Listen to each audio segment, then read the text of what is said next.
I think we're live. I think it's working now. All right, let me just set it up so that I can see the comments. Here you go. Um, okay, let's get started with the stream. This time I don't have the. Last time I used like the microphone like this, but this time I got microphone here, and I hope it's gonna fix the sound lag issue. But if it doesn't, it means it's something in my computer and my settings, and not a problem with the microphone. So let's see how that goes. I hope it's better like this. Let me know. Is there any lag in the sound? Write in the comments. Anyway, welcome back to another Travel Talk Tuesday. So this week's theme is about traveling alone or in a group. Um, Basically, the question is, how do you prefer? Oh, Alex says there's still a lag. What happens if I just with the microphone? Is that better? Bailey asks, how do you deal with loneliness while traveling solo and with language barriers? Hmm. Honestly, honestly, I've never had to deal with loneliness while traveling because I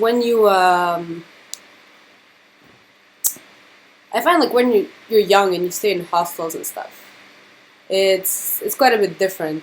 There's so many people all around you, and that's why I find that traveling solo, traveling alone, is completely okay. I've traveled alone a couple times, not for very long, like a couple weeks.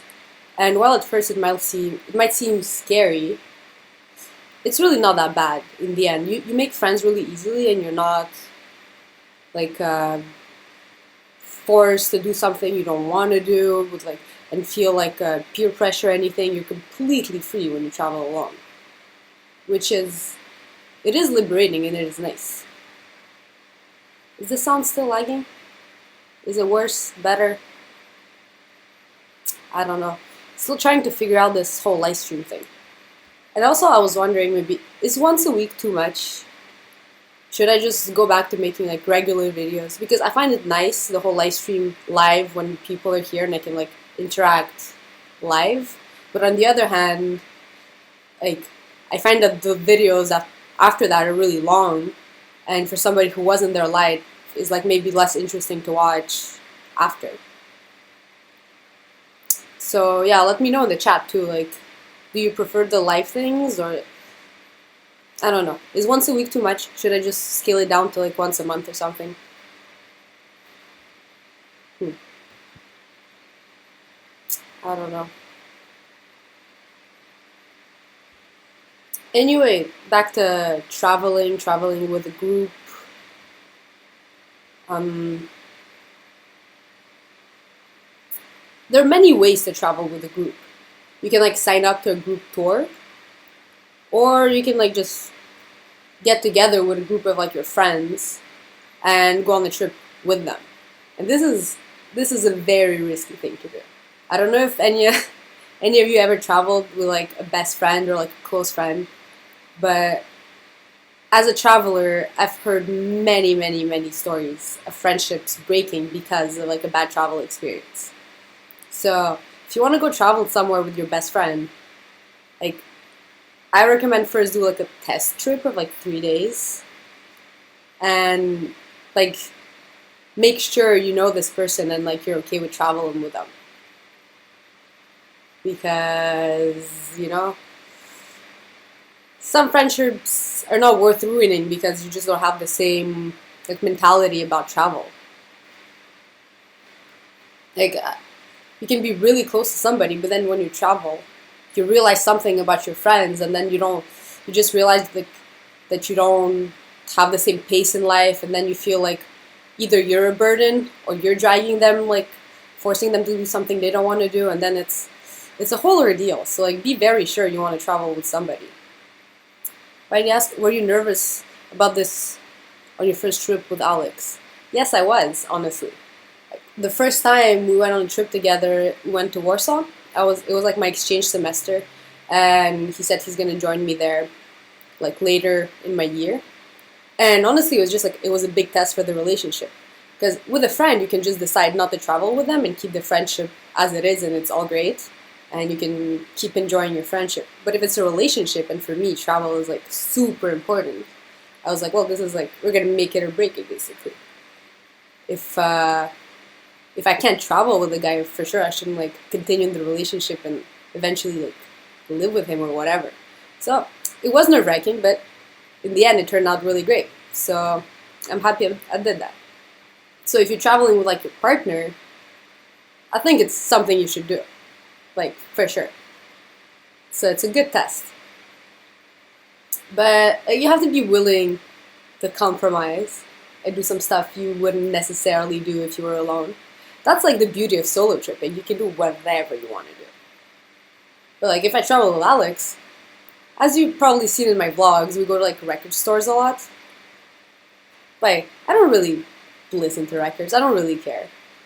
But you know, he enjoys his records and he tags along with me when I want to do some like stupid activity. So you know, it's give or take, and you got to be able to make compromises. That's pretty much it. But I've had friends who went on trips and like like in a big group is fine because then you can like if you travel with your friends maybe make sure that the group is big enough that you can separate and split up. Because if you're three people, then it's kind of a harder dynamic to be in because if you're like the only person not into something, you kind of feel like the odd person out and you feel maybe like people are ganging up on you. But if you're like 5, 6 people, and very often you'll find at least one person who wants to go do the same thing as you want to do, and then you can just split up and just be okay with that. Like, I had friends that were really unhappy because like the budget was different for different people. Like some people really wanted to like travel cheaply, and like they were booking the cheapest train tickets. Like in Asia, you can book the train, like a sleeper train. You can have a bed, or you can just have a seat and just sit there. And when it's like an 18-hour trip and it's like $2 difference, you're probably better off taking the whole bed. But these people, they wanted to like really go at it like shoestring budget, and bought this seated seats. And half the group was really happy about that, but like they couldn't argue, and it creates this kind of situations where maybe stuff is not in your budget, and you kind of feel like you have to go along with certain things that maybe you wouldn't when you're alone. So yeah, it's tough. But the thing is, if you travel solo, what happens is you often meet people in the hostel going the same route as you do, and basically you end up traveling with them. You're never alone, and you end up like if you invite them, you find a cool activity to do, and you invite people to tag along with you. It's nice, and you have friends, and you have company, and you build new friendships. But at the same time, like you don't feel obligated to always stick by these people because they're not like your friends from home. You haven't planned this trip together. So if like 3 days later the person's like, you know what, I think I'm done with this city. I think I'm gonna like move on to another city, and you still want to stay, that's really no big deal. You don't feel obligated to those new friends. So you can still either tag along with them or make your own decision and just make new friends when you continue. Alex asks, is it easier to make new friends when you travel alone or when you're traveling with someone? Well, honestly, it is easy to make new friends when you're alone. Because when you're with like your friends or your friend group, or even like when I'm with Alex, it's like you get into this comfort zone. Some days you just talk to the person you know, and you don't talk to all the other people. And you have to be careful with that, because if you go in a big group of people and you're always with your friends, you end up maybe like spending so much time in a foreign country and then coming back home and you realize you haven't even talked to anybody from that country. You haven't even made any other traveler friends, and you basically just spend a vacation with your friends from home Maybe, you know, to be honest, not to be dismissive of like other people's trips, but you can do that at home. You can hang out with your friends at home. You don't need to go on a trip for that. And that's the beauty of traveling, is making new friends. So be really careful of that. Like, try to talk to people in your hostel. Try to people like, don't be shy. Like, when you're alone, you kind of have no choice. You start feeling lonely. You have nobody to talk to, so you like go down the common area and you start talking to somebody. And it's really easy because everybody wants to make friends when they're traveling. And if you find another person that's alone, they're just gonna be glad you came to talk to them. So like, don't be shy. And honestly, like meeting new people and traveling is like the best thing. Another way, like I said, when I went to Israel, I didn't know anybody, but we went with a whole group. It was like a tour bus kind of thing, and that's like another kind of situation. Because in a way, I was alone because I didn't know anybody, and I could make friends with whoever I wanted. But on the other hand, like I was always in the same group of people, so you start like getting to know them better, and you're kind of stuck in the same space together. And that could be nice and not nice in the same time. Like, it's nice because since you know you're going to be spending all this time with them anyway, you kind of commit to like talking to them and being friends with the people.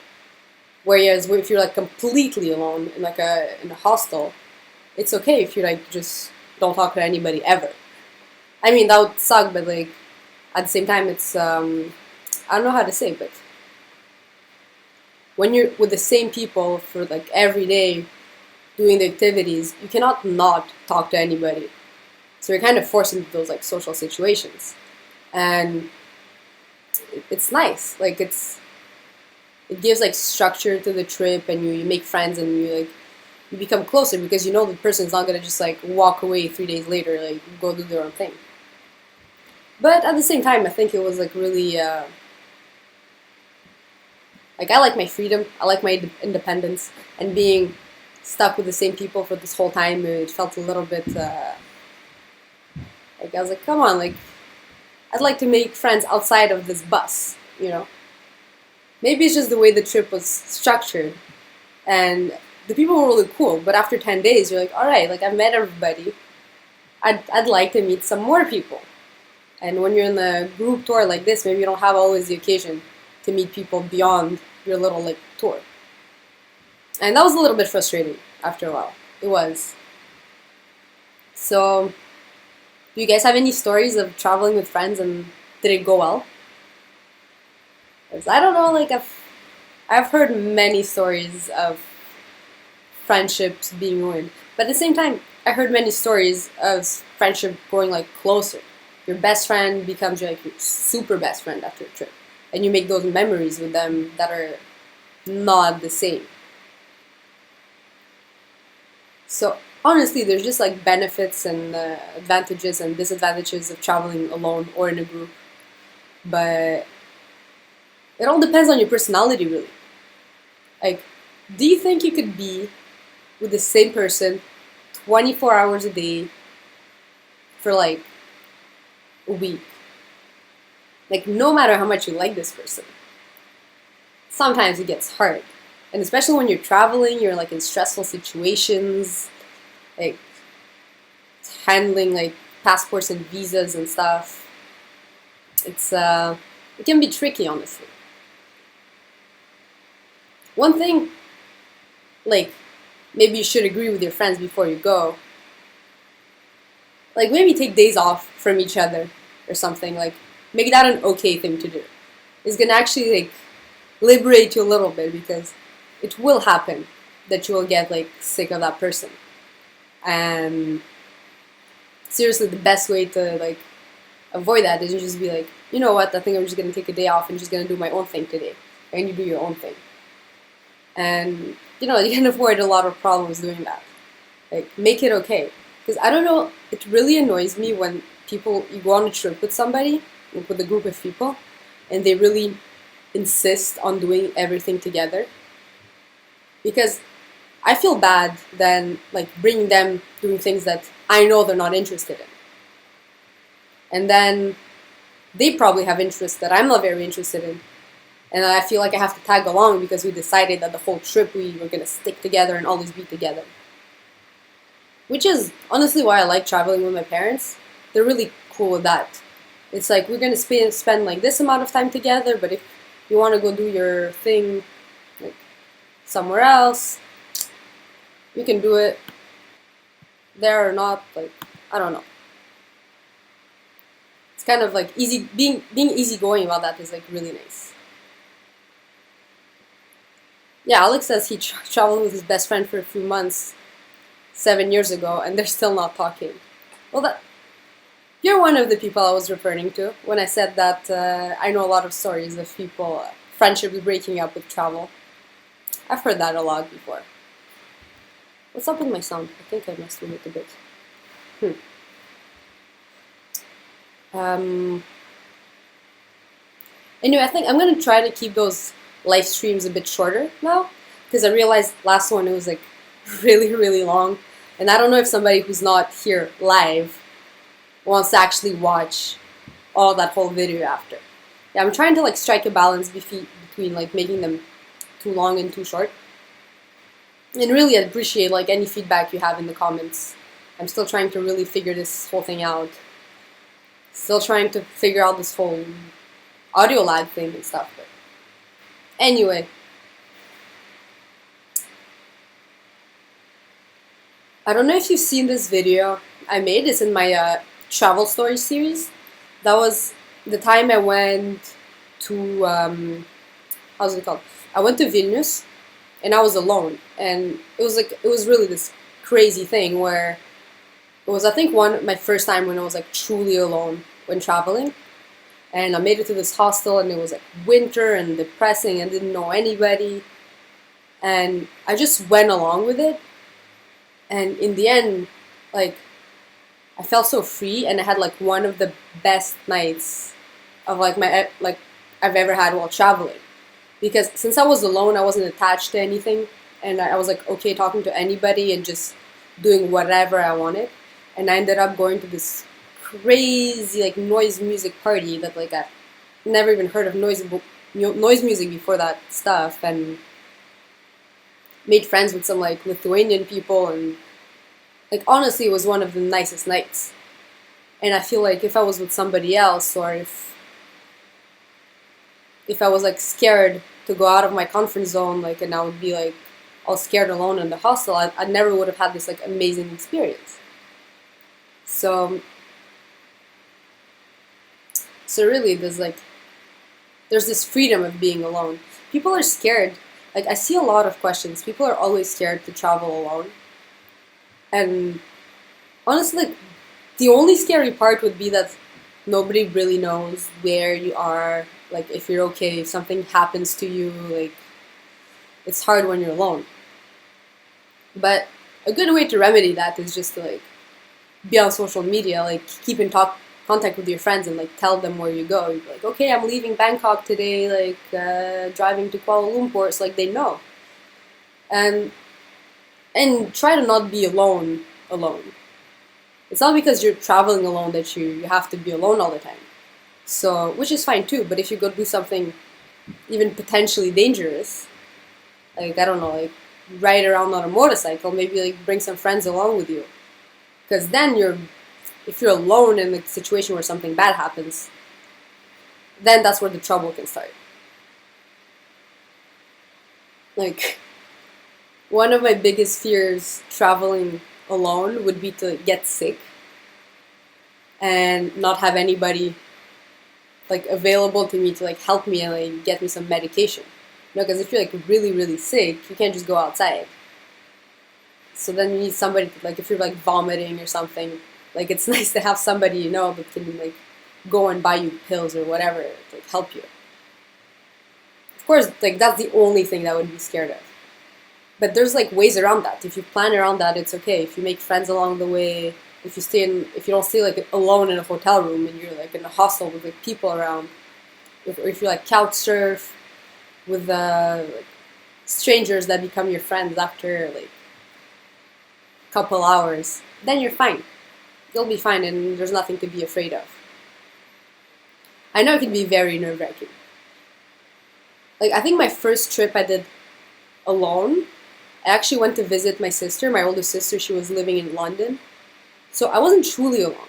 I was living at her apartment with her, but she was working every day. She was like, she had a full-time job. So during the day, I was alone. And then in the evening, I came back home and like maybe we went to a restaurant or we went out or something. And I was 18 and it was like my first real trip, like without my parents. And but it was also like an easy way to ease into that because at the same time, I wasn't like 100% alone. And I don't think my parents would have let me go on a trip alone like this, like at 18. It was like reassuring for them that I was with my sister, but at the same time for me it was nice because it kind of gave me this like traveling experience to be alone in the city, to figure out what to do and not to feel like weird just walking into a museum being like this lonely person. And I really enjoyed it, seriously. When deciding to travel solo or in a group, do you think it depends on whether you're an introvert or an extrovert? I think it does depend, honestly.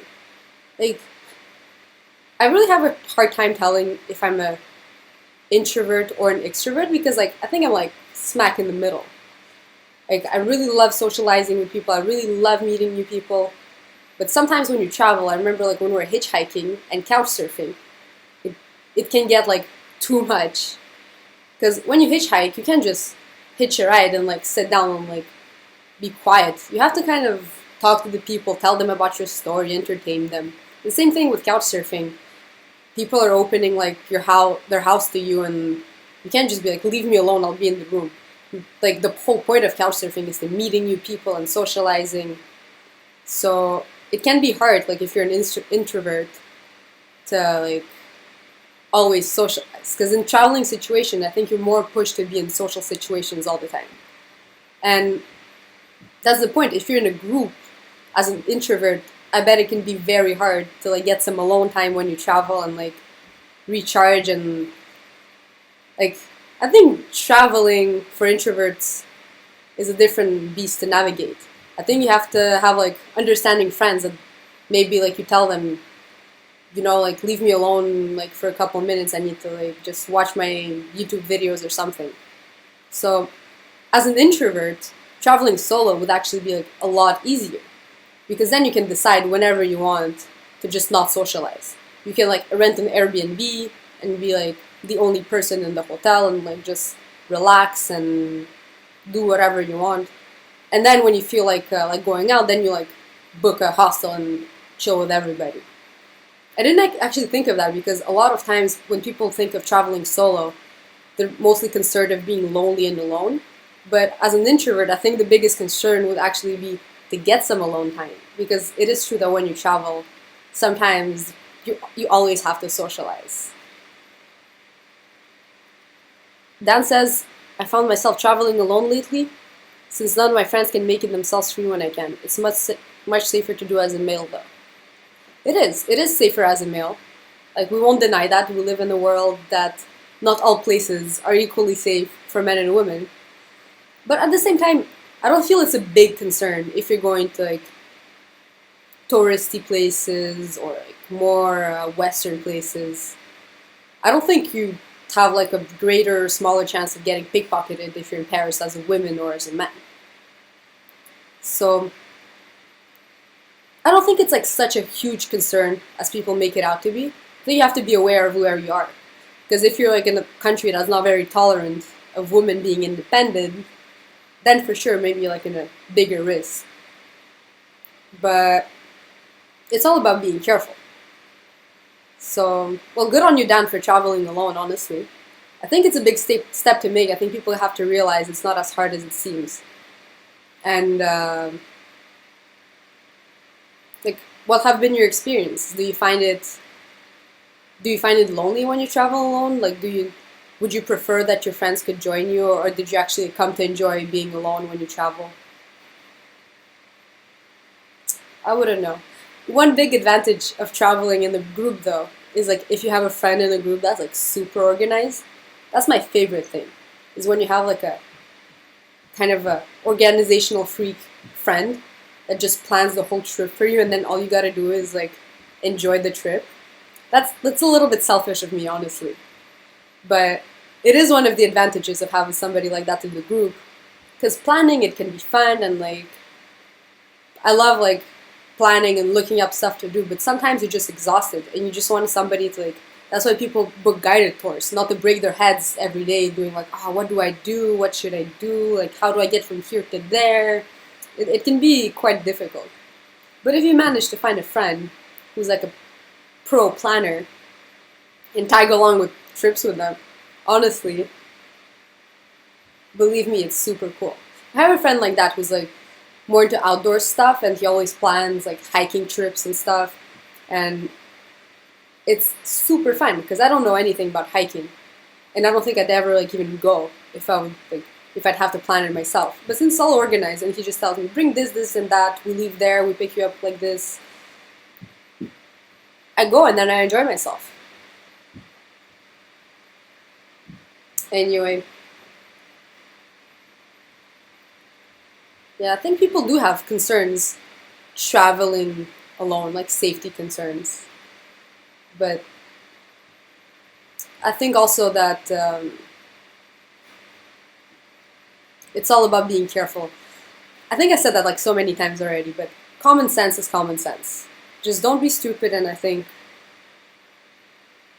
everything's gonna be fine. Like, don't go swimming at night in the sea if you're alone and you're like completely alone, because you don't know what's gonna happen. You get a cramp in the water and then you die. But who would actually do that? I don't know. So it's. Alex says, I don't really like traveling alone, so when I do, I always end up making new friends from day one. Well, that's actually the enjoyable part of traveling alone. That's exactly that. That's exactly what I'm saying. But some people also like just being alone and like reflecting and meditating on their surroundings and stuff. So if that's how you travel, that's fine too. You don't always have to be friends with everybody. Oh, Evelyn, popping in for a quick so hello. Saw you were on. Well, hello. Thank you for popping in. I think we're gonna wrap up. Like, I think I'm gonna give myself like a 30-minute kind of time frame for those Travel Talk Tuesdays. Because I think last week I went like over the 30 minutes, and it was getting a little bit long, honestly. So I think from now on I'm really gonna make it like from 6 to 6:30, make it like a clean, proper thing. So if you have like any questions, something like you'd like me to address about the whole traveling alone or with a group, let me know in the comments, because I think I'm gonna end the live stream pretty soon. And also, like, please let me know maybe if you're watching live or watching like later. Is once a week too much? Should I just maybe alternate between the Travel Talk Tuesdays and make one of them pre-recorded and one of them live? I don't know. I'm still thinking. I should really advertise them more though. I always forget about scheduling it. I always forget about like the scheduling. So then like only on Monday I put the thing, and I heard it's not too good to put it too much in advance. I think you should just stick in your mind that I'm gonna try to make it every Tuesday at 6. But still, I think I should advertise it more like on my Instagram, I've been really getting into Instagram stories lately, honestly, because I took on many new projects, and I love it, and it involves me like a lot more editing about different stuff that are not my travel vlog. For example, there's like this vinyl project I'm starting, and then there's this my friend wants to do like lookbooks, and like it's all little small projects on the side, but it takes away from my editing time. So my vlogs take even longer to edit because I'm editing some other things, and then it's kind of a problem because I feel I'm not releasing enough vlogs, and I like to share what's going on and everything. So I've been really getting into the Instagram stories, like almost every day. Like if I do something interested, and it's a lot more of like my real life, less of my travel life, because I'm not always traveling, as you can see. I've been in Montreal for like a couple of weeks now, maybe 3 weeks, maybe a month since we came back from Cuba. I'm still releasing those videos, but I live in Montreal, and I can't afford, and like time-wise or money-wise, to always be traveling. That would be the goal. That would be like super cool, but I do spend a lot of time in Montreal just having like living my regular life. So if you like want to know what that's like, Instagram stories. That's like my new thing. And yeah, I think that's gonna be it for this live stream. If you're watching this later and you have like some questions about the like traveling solo or alone, also let me know in the comments. I always read the comments. I try to respond to every comment because I mean I don't have so many anyway. So yeah, thank you all for watching. I hope this wasn't too bad. I'm a little bit sick, so maybe I'm like a bit low energy today. But I hope you enjoyed this. And yeah, thanks everybody who watched. Super happy that you guys showed up.